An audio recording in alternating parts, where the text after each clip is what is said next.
Bonsoir à tous, bienvenue à ce flash d'information.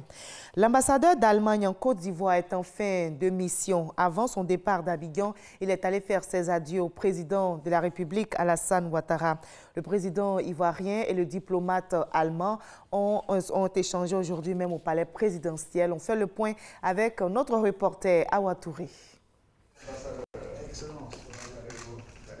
L'ambassadeur de la République fédérale d'Allemagne en Côte d'Ivoire, Dr Klaus Bernard, en fin de mission, est venu faire au président de la République Alassane Ouattara le point sur la coopération ivoiro-allemande. Le docteur Klaus Bernard s'est dit heureux d'avoir contribué au renforcement des relations entre la Côte d'Ivoire et son pays. J'ai eu le privilège de témoigner 3 ans de progrès économique, politique, démocratique, mais aussi social dans la Côte d'Ivoire. Et je suis fier que l'Allemagne, qui est un partenaire de la Côte d'Ivoire, a pu contribuer à cette émergence. Pendant mon séjour, il y avait beaucoup de moments de grand bonheur. Je pense par exemple à mes visites dans les écoles de la Côte d'Ivoire où il n'y a pas moins que 250 000 des élèves qui apprennent l'allemand.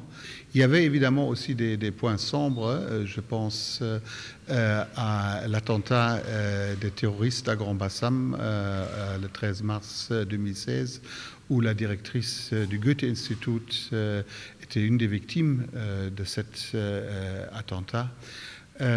En général, je pars avec un grand sentiment de reconnaissance et je suis sûr que je vais revenir ici en Côte d'Ivoire comme personne privée. En Côte d'Ivoire, depuis 2014, l'ambassadeur de la République fédérale d'Allemagne a par ailleurs indiqué qu'il part avec le sentiment du devoir accompli. Dans l'actualité judiciaire en Côte d'Ivoire, le procès de Michel Gbagbo, le fils de l'ancien président ivoirien, qui devait s'ouvrir aujourd'hui, a été reporté au 30 juin prochain. L'annonce a été faite par le procureur et par l'avocat de l'accusé. Michel Gbagbo, poursuivi pour divulgation de fausses informations, devrait comparaître en même temps que le directeur général du site d'information Kwasi.com, Laurent Depa. Les 2 hommes inculpés le 26 mai 2016 ont été laissés en liberté par le procureur de la République. Et plus loin, à New York, aux États-Unis, la Côte d'Ivoire partage son expérience en matière de désarmement et de sortie de crise. Fidel Sarasoro, ancien directeur général de l'ADDR, Autorité pour le désarmement, la démobilisation et la réintégration des ex-combattants, était devant le département de maintien de la paix des Nations Unies. Selon l'ONU, la Côte d'Ivoire est un exemple de réussite en matière de désarmement, de démobilisation et de réintégration. En République démocratique du Congo, des affrontements à l'arme lourde entre des miliciens et l'armée congolaise à Béni ont fait 16 morts. 2 positions des forces armées de la RD Congo ont été prises pour cible hier matin dans la ville de Béni, province du Nord Kivu, dans l'est du pays. Les forces armées ont repoussé les assaillants avec l'aide des casques bleus. La région de Béni est endeuillée par de multiples attaques des rebelles qui ont fait plus de 300 morts parmi les civils. En Égypte, le président Abdel Fattah al-Sisi prolonge de 3 mois l'état d'urgence initialement instauré en avril après un double attentat contre des églises, attentat qui a fait 45 morts. Cet état d'urgence renouvelé prendra effet à partir du 10 juillet prochain.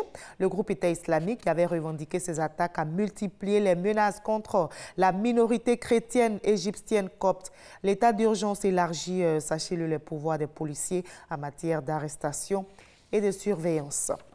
On va terminer par la Russie, où l'opposant de Vladimir Poutine, Alexei Navalny, à l'origine de plusieurs journées de manifestations contre le pouvoir dont il dénonce la corruption, ne pourra pas se présenter à la présidentielle de mars 2018. Raison évoquée, sa condamnation par la justice. L'annonce a été faite par la Commission électorale centrale. L'opposant purge actuellement une peine d'1 mois de prison pour infraction à la législation encadrant les rassemblements publics. Il s'était officiellement déclaré candidat en décembre dernier. Je vous retrouve à 20 h pour la suite. À tout à l'heure.